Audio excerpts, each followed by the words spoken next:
Hello everyone. Today let us discuss numerical problems on electric field and electrostatic force.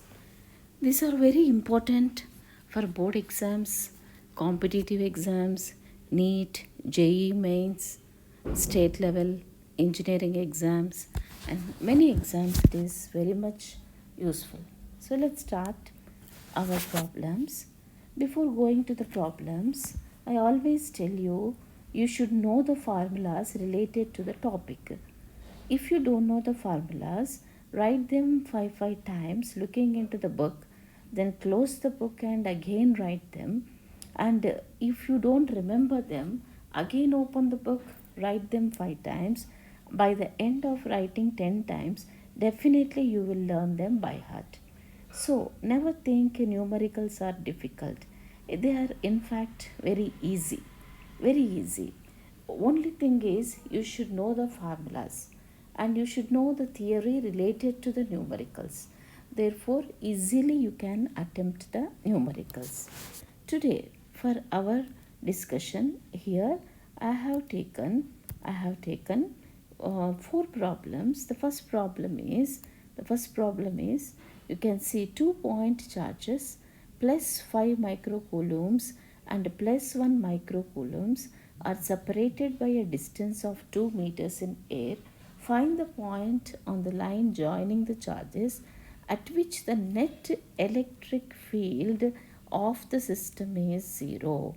So when you see this electric field, immediately what you have to do is you have to recollect the formulas related to the electric field.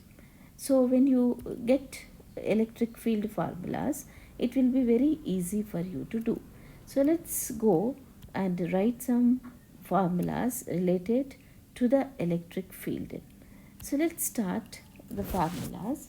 So electric field formula is E is equal to 1 by 4 pi epsilon naught Q by R square, where Q is the charge, R is the distance, E is the electric field. Sometimes this constant 1 by 4 pi epsilon naught we write as Q by R square. So this is the electric field formula, and you also should know the force formula, that is Coulomb's force. I am writing in the magnitude form, not vectorial. F is equal to 1 by 4 pi epsilon naught Q1 Q2 by R square, that is the force between two charges Q1 and Q2 when the distance between them is equal to R. This can also be written as K Q1 Q2 by R square. So that is another formula which you should know. Similarly, another formula which you have to know is the relationship between electric field and the force. Electric field and the force, that is electric field is equal to force divided by charge, or force is equal to charge multiplied by electric field. So these formulas minimum you should know. In addition to that, you can also have so many other formulas in the previous year, that is 11th standard, you have, that is resultant of two vectors, you have one formula. So that also we will write. If two forces are working with an angle separated between them as theta, then we can write the resultant force Fr, or whatever it may be, under root F1 square plus F2 square plus 2F1 F2 cos theta. So this is another problem, another formula which you should know. So with these formulas, let us continue. Still we have to know many more formulas, but for presently I will be using these many formulas in this present discussion of numericals. So let's start with one by one. The first numerical is taken, that is 2-point charges are there, plus 4 microcoulombs and minus 4 microcoulombs. They are separated by a distance that is 2 meters in air. So let's draw a small figure to understand the problem. So let's take a small figure to understand the problem. Two charges, one is Q1 and another is Q2, and they are connected between them. The distance between them is, that is what they have said, it is 2 meters. 2 meters. Somewhere on the line, let's take a point P. Somewhere on the line, let's take a point P. Let's take a point P where we have that net electric field of the system is 0. They did not mention whether P is between the charges or outside the charges. They did not mention it. Therefore, let us take between the charges. Now you can see here we have to see this directions of the electric field, that is E1, that is because of charge Q1 it is in this direction, and because of charge Q2 E2 is in this direction. Because from a positive charge electric field is always outwards, for a negative charge it is always inwards. Therefore, taking the directions in such a way, we can solve this problem now. Now let us see. They have said that at the point P, electric field is 0. Let us assume the point P is at a distance of x from Q1. Therefore, 2 minus x will be the distance for Q2. So once again I tell you, from the point P, Q1 is at a distance of x. Therefore, from Q2 it is at a distance of 2 minus x, because they have given distance between the charges is 2 meters. Therefore, let's continue. According to the statement what they have given, that net electric field at P is 0. Because E1 and E2 are in opposite directions, we can write A1 is equal to E2. E1 is equal to E2. So let us solve it. That is E1 according to the formula which I have written. This is the formula, the first formula, 1 by 4 pi epsilon naught q by r square. So that is k q by r square.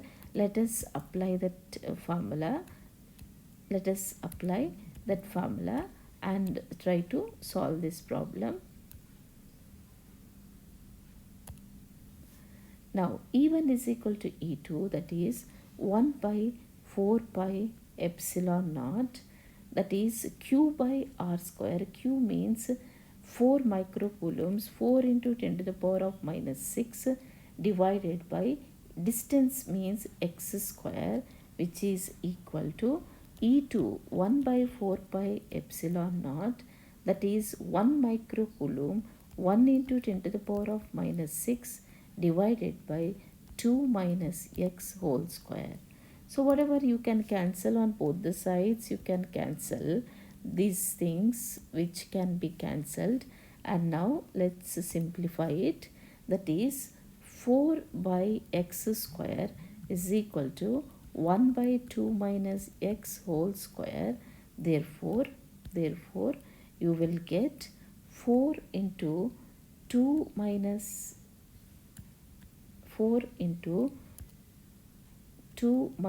x whole square is equal to 1 into x square. Therefore you will get, after simplification you will get, after both the sides if you simplify, finally you will get x is equal to 4 by 3 meters or x is equal to 4 meters. So both E1 and E2 are separated by a 2 meters distance. The second answer 4 meters will be out of the line.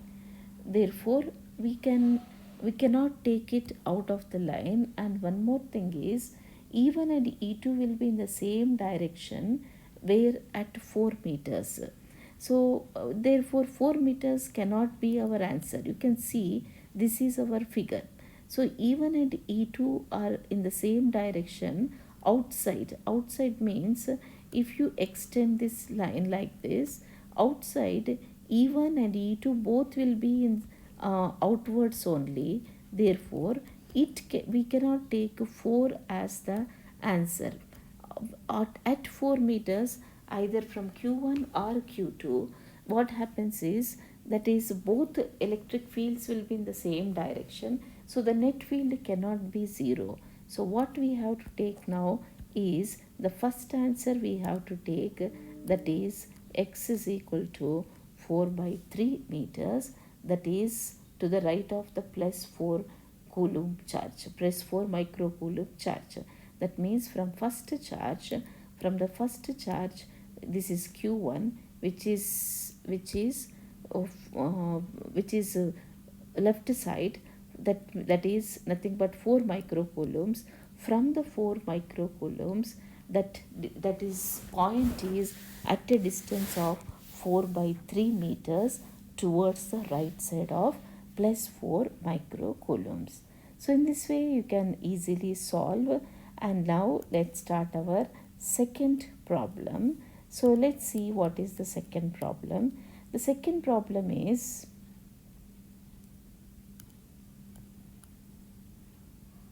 okay, so let us go for our second problem. So our second problem is this one, which is 4 charges plus Q, minus Q and minus Q are placed respectively at the 4 corners A, B, C and D of a square of side A.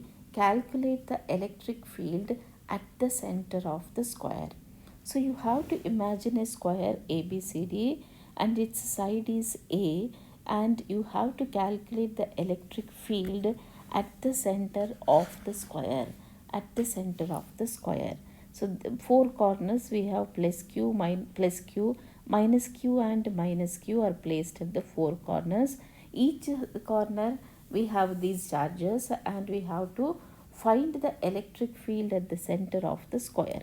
So let's solve this problem by drawing a square first, or else it will be easy if we draw the square. So let's start this one. Let's take a square like this, whose side is A, and A. 4 corners they have said plus Q, as they have given the names. Let us take A, B, C, D, and they have given the charges plus Q at B plus Q, at C minus Q, at D minus Q. Let us write, and then let us join the diagonal, that is opposite this one, B and D and A and C. Let us join them, and let O be the center where the 2 diagonals are meeting. That is, now if you can see this, A are the they have given A as, yes, they have given A as this side of the square. Now what happens is, electric field due to the charge A, that is, from positive charge it is outwards, for negative charge it is inwards.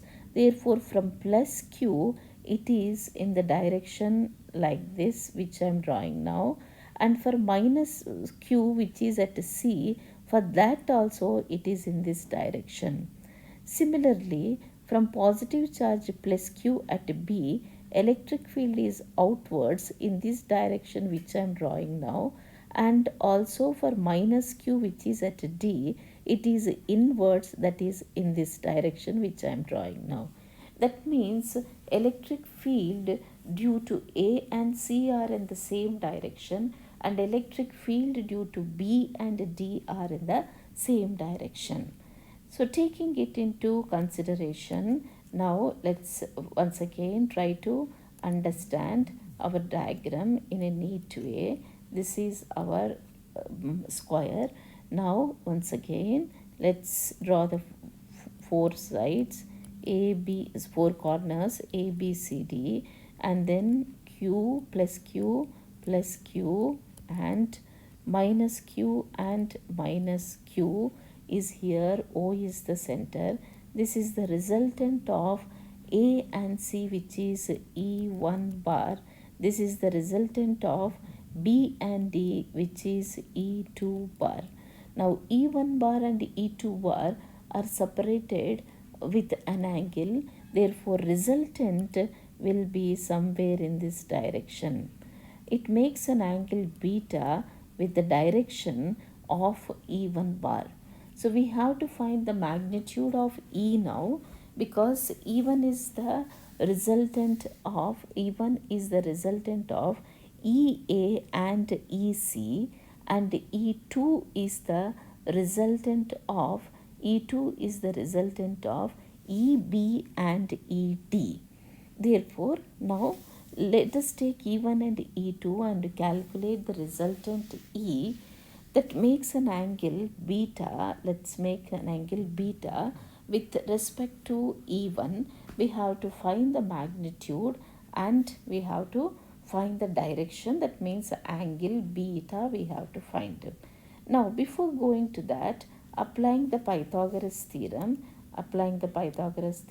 you can see this. This is our triangle. If you say this is A and A, therefore according to that you can have that this is A square plus A square under root, that is under root 2A square, which is nothing but under root 2A. So the diagonal will become under root 2A. So that means from A to C, it is root 2A. But we want AO, this is AC. Therefore AO is equal to half of that root 2A by 2, that will be A by root 2. So you can write it as root 2A by root 2 into root 2. Okay, I will write neatly without confusion. So AC is root 2A. AC is root 2A. Therefore, AO is equal to half of AC, that is root 2A by 2. So you can write it as root 2A by 2. You can write as root 2 into root 2. Therefore, it can be cancelled. Therefore, finally, A by root 2, that is equal to AO, that is also equal to BO, that is also equal to CO, that is also equal to DO. So all charges are at the same distance from the center. So let us you can calculate for one and then you will get for all others. So let us take, that means EA, electric field due to A, electric field due to B, electric field due to C, electric field due to D in magnitude, all are same because all are at the same distance, that is KQ by R square. But R is nothing but, just now I found here, you can see, which is A by root 2. That means KQ by A by root 2 whole square, that is KQ by A square by 2, and we will get 2KQ by A square. So this is what we get for each one of them. Then what else we have to do? Now we have to find the resultant. First let us take E1, which is the sum of EA plus EC. Already I told you, because both of them are in the same direction, that is 2KQ by A square plus 2KQ by A square, that will be 4KQ by A square. So let us keep it one side. Okay, we can give some equations. This can be equation 1, this can be equation 2. Now again let us find the E2. that is E2 is equal to resultant of B and D, that is EB plus ED, that is also same because we have already talked about that each are at the same distance and these two are in the same direction. This is the resultant of EB and ED, which is 4kq by a square. Then after that, because they are separated by an angle, you can see here 90 degrees between them because it is a square.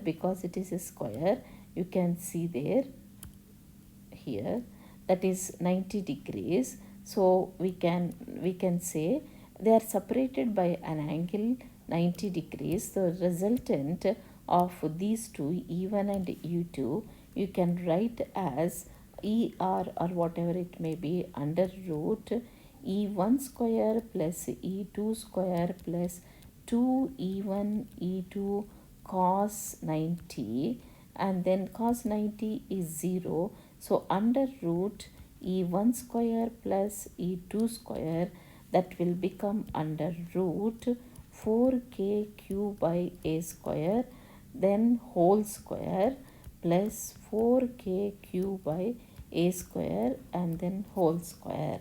That will become 4 root 2 k q by a square. So this is the magnitude of the resultant. So finally this is the answer for the resultant electric field. So you can have it E resultant. So I have removed the subscript 2 by mistake. I have written. Now finally our answer is this one, that is in the magnitude. Now what else we have to do now? We have to find the direction. Now you can see this is the direction beta, which is with making an angle beta with the E1 direction. So how to find the direction now? Let's go for that. So let me write now. Then cos beta is equal to, that is E1 by E, that is 1 by root 2. Therefore beta is equal to cos inverse 1 by root 2, that is nothing but 45 degrees. This is our answer, that is the direction of the resultant electric field. You can see there cos beta is equal to opposite side by hypotenuse. If you take like that, opposite side means half of the side, which will come as a by 2.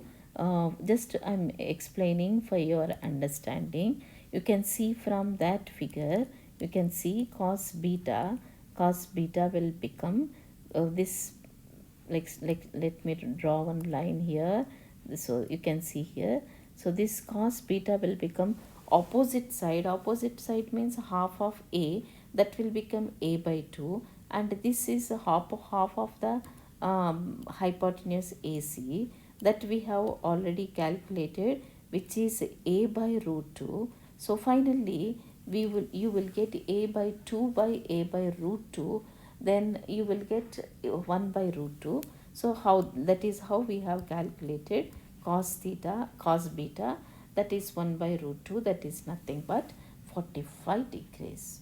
So the resultant electric field is 4 under root 2 k q by a square, and then it is making an angle 45 degrees with the direction of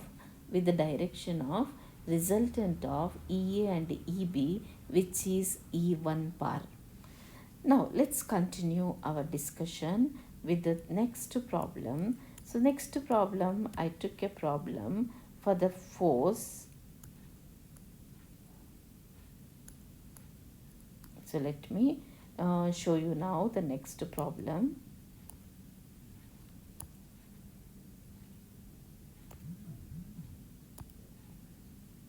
So this is the problem I am taking. Charges 5 microcoulombs and 10 microcoulombs and minus 10 microcoulombs are placed in air at the corners ABC of a equilateral triangle. ABC of a equilateral triangle, uh, that is ABC, having each side equal to 5 centimeters. Determine the resultant force on the charge at A. So this is a force problem I have taken here.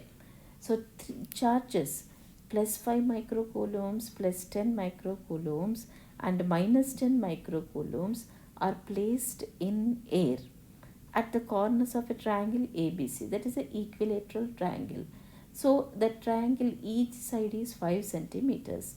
Determine the resultant force at the charge, at the charge on the charge which is at A. So let us draw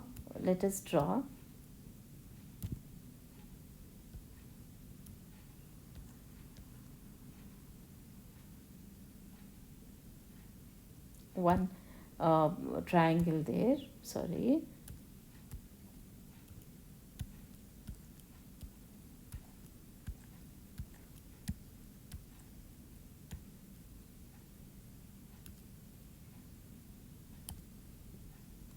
Problem number 3.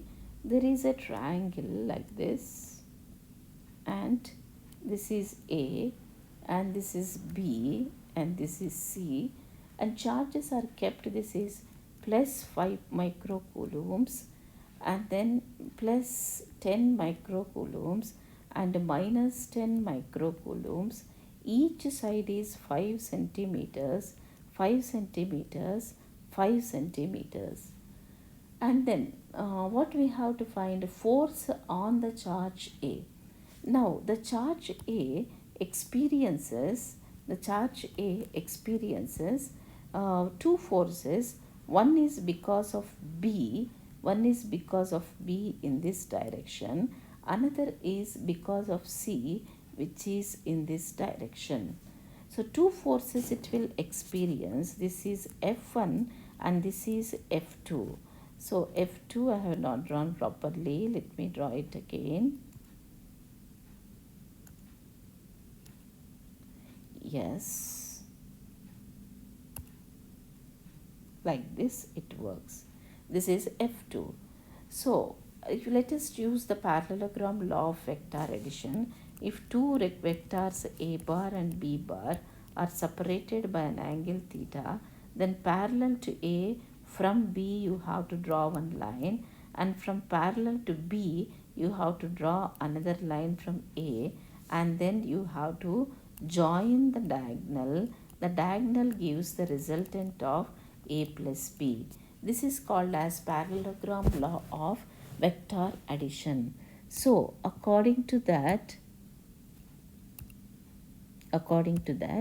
let's take parallel to F1 we will draw one line, parallel to F2 we will draw another line. So let's draw like that. If my lines are not straight, let me draw again.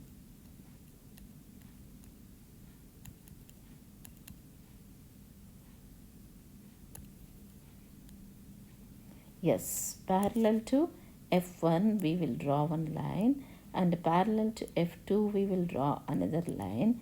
They join here. Then take the resultant as this one, that is F bar. Now the red center line, that is nothing but F bar. Let us give it a name. Let us say D. AD is the resultant force F bar on A because of B and C. We have to find that now. It is a simple problem because it is an equilateral triangle. This is 60 degrees and this is 60 and this is 60. So like that you will get. Therefore this angle, that exterior angle, that is nothing but this one will be the green color one, which will be 120 degrees because it is an equilateral triangle. Let's say the angle which it makes with this one F2, let it be beta, which I am drawing with the blue color now. So now we have to find the magnitude of the force and the direction of the force. So let's start doing our problem using this formula, that is the formulas already I wrote in the beginning. So this is the second formula which we will be using. Force is equal to 1 by 4 pi epsilon naught q1 q2 by r square. So let's start with that formula, using that formula. So this is our this one, force on A because of B, force on A because of C. So let's take them and draw and write now. That is force on A because of B, that is F1 is equal to 1 by 4 pi epsilon naught 1 by 4 pi epsilon naught q1 q2 by r square, that is 1 by 4 pi epsilon naught value is 9 into 10 to the power of 9 into q1 into q2 divided by r square, that is 5 centimeters. 5 centimeters means 5 into 10 to the power of minus 2 meters, that is nothing but 0.05 meters. So 0.05 meters whole square. So let us write the q1 q2 values and calculate it. That is 1 by 4 pi epsilon naught is 9 into 10 to the power of 9. q1 is 5 microcoulombs, micro means 10 to the power of minus 6, and q2, that is at B, 10 microcoulombs, 10 into 10 to the power of minus 6 whole divided by 0.05 whole square. Then simplify it. If I simplify, it takes quite a long time in YouTube. So 180 you will get 180 newtons. That will be along AC. That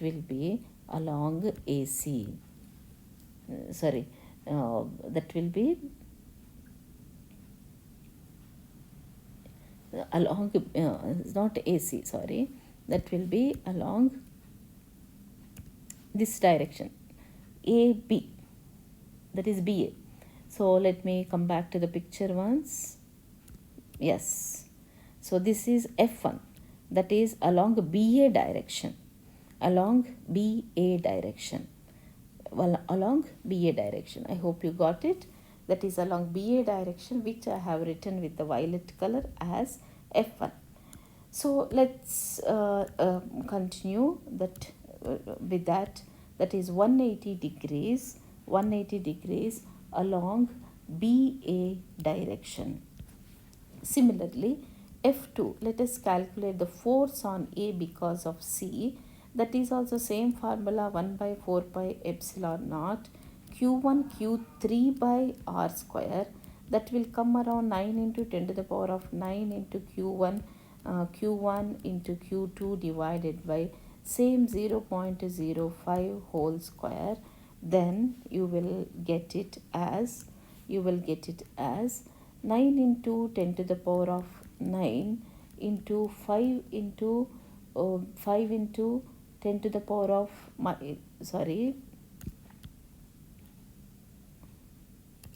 into 5 into 10 to the power of minus 6, because it's microcoulombs. And now next one is the charge at C, that is 10 into 10 to the power of minus 6, because it is a negative charge, it attracts with the force. Therefore the force will be towards C, that will be in the AC direction divided by 0.05 whole square. Then that will also come around 180 only, because values are same but directions are different. This direction is along AC, because 180 newtons along AC. So why it is along AC? Because at C we have negative charge. This is a positive charge. The first one, B and A both are positive charges, therefore they repel each other. So the direction of F1 is along BA. But at C we have negative charge, at A we have positive charge, therefore they attract each other. Therefore the attractive force is towards AC, that is F2. Now we have to find the resultant of A F1 and F2, which are in the directions of BA and AC, using this parallelogram vector of vector addition. Okay, so let's find the resultant. The resultant, let us write so the resultant F is equal to under root F1 square plus F2 square plus 2 F1 F2 cos theta. So that will come around, magnitude is 180 square plus 180 square plus 2 into 180 into 180 into angle between them is cos 120. As I have already shown you here, you can see the green color is a you can see the green color is the angle between F1 and F2, which is 180, as already I told you, because it is equilateral triangle. So now with that, if you continue and simplify it, and if I simplify here, it will take quite a long time. Okay, so it will become under root 180 square plus 180 square, that is 2 180 square plus 2 into 180 square into cos 120, which is minus 1 by 2. And if you simplify it, you will get finally, if I write everything, it takes quite a long time. So let me write it. That is 180, if you take out under root, you will get 2 plus 2 into minus 1 by 2, that is 180 under root 2 minus 1, that is nothing but under 180 under root 1, that is 180 newtons. So this is the magnitude of F. Therefore the next thing is we have to find the angle, that is tan beta. We have a formula for that direction, F2 sine 120 divided by F1 plus F2 cos 120. Therefore, substituting all the values, you will get 180 into sine 120, that is root 3 by 2 divided by 180 plus 180 cos 120 is minus 1 by 2. Once you simplify root 3, you will get, therefore tan beta is equal to root 3. Therefore beta is equal to tan inverse root 3, that is nothing but 60 degrees. Therefore this is the answer. The resultant is making an angle 60 degrees with the direction of F2. You can see, so this is F2. That is the beta which I have written in blue color. So this is the way we have to do the numericals. With this, that the third problem is over. We found the magnitude. We also found the angle which it makes with the resultant makes with the direction of F2, that is with AC. So the resultant force F bar is parallel to is along AC. sorry, is not along AC, it is making an angle 60 degrees with AC. The resultant is making an angle 60 degrees with AC. That means the conclusion is the resultant force is parallel to BC. So you can see that, the resultant force is F bar. F bar is parallel to BC. F bar is parallel to BC. So with this, the third problem is also over. I have taken little lengthy problems with the angles, because small problems, but simple problems you can do on your own. But these problems are important, which are making an angle like that. So I am taking all such problems, and let me solve that last problem which I have taken here. And you can see the last problem is the fourth one. So that is, how many electrons should be removed from a coin of mass 1.6 grams so that it may just float in an electric field of intensity 10 to the power of 9 newtons per coulomb directed upwards. So that is the problem they have given. So what they have given, there is a coin. In that coin, how many electrons we should remove?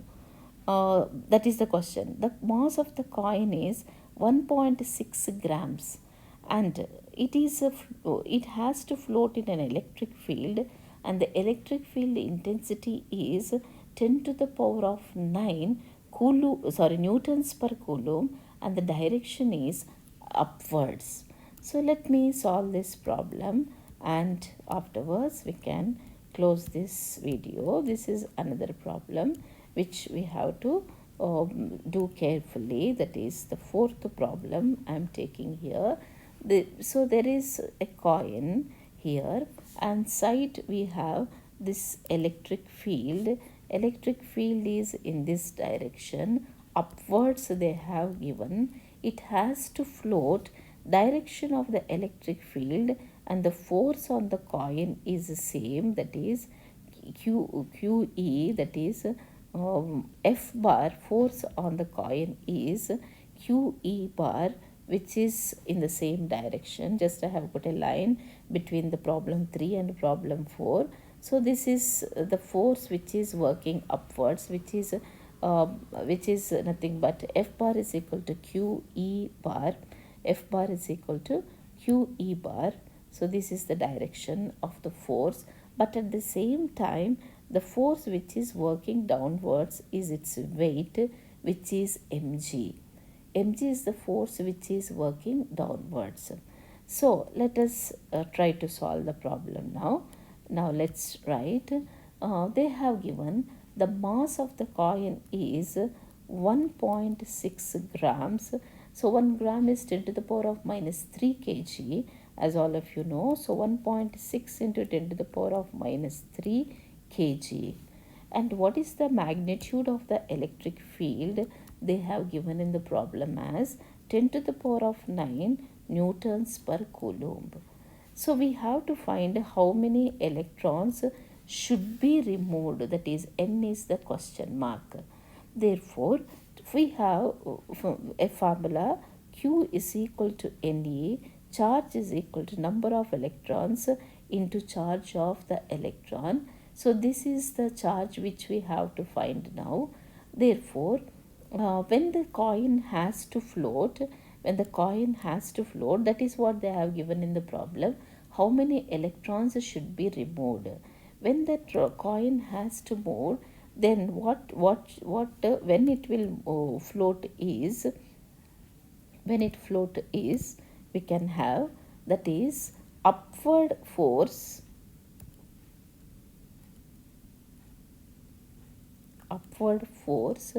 that is, it should be equal to downward force.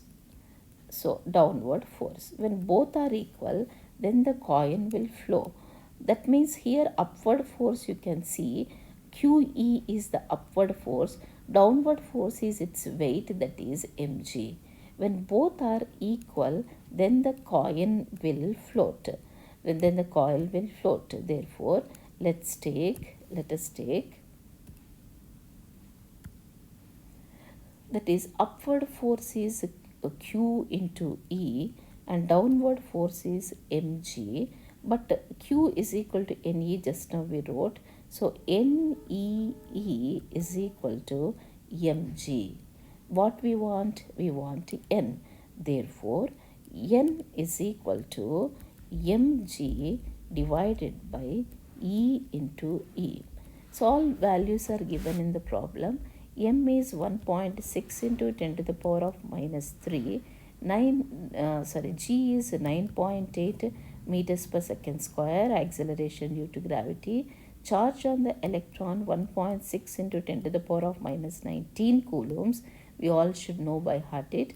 Electric field value they have given as 10 to the power of 9. So substitute all the values and try to cancel whatever you want to cancel. That is, let's say 1.6 cancel, and then let us simplify it. That will become 9.8 is only in the numerator into 10 to the power of minus 3 into here minus 19 plus 9, it will become minus 10, but when it comes to the denominator it becomes plus 10, it becomes plus 10. Therefore 9.8 into 10 to the power of 7. So the number of electrons which are to be removed is 9.8 into 10 to the power of 7. So this is the answer for the fourth problem. So in this way you can solve all the numericals. Once again I repeat, whenever you are doing the numericals, you should not be afraid. Only thing is you should know the formulas very well. So easily you can solve the numericals. So let us meet in the next video with some more numericals. Till then, bye. God bless you all. See you all in the next video.